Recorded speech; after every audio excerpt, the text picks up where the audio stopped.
बाळशास्त्री जांभेकर यांचा कार्यकाळ हा इसवी सन 1812 ते 1846 असा आहे। आचार्य बाळशास्त्री जांभेकर यांचा जन्म रत्नागिरी जिल्ह्यातील राजापूर तालुक्यातील पोंभुर्ले येथे इसवी सन 6 जानेवारी 1812 रोजी झाला।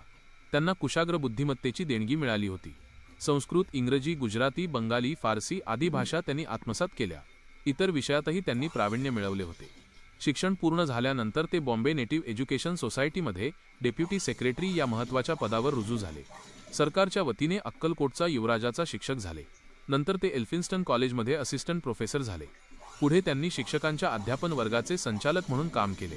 मुंबई इलाख्यातील प्राथमिक शाळा तपासणीसाठी निरीक्षक म्हणून सरकारने त्यांची नियुक्ती केली।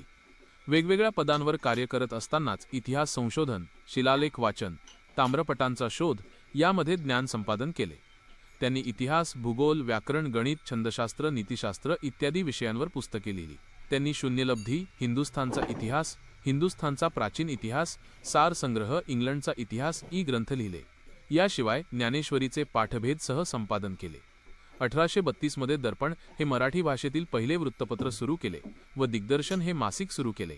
आद्य सुधारक, मराठी वृत्तपत्राचे जनक, आद्य इतिहास संशोधक, सुधारणावादाचे प्रवर्तक, शिक्षणतज्ज्ञ, श्रेष्ठ पत्रकार, एक प्रगमनशील व्यवहारवादी सुधारक म्हणून जांभेकरांचा सन्मान केला जातो।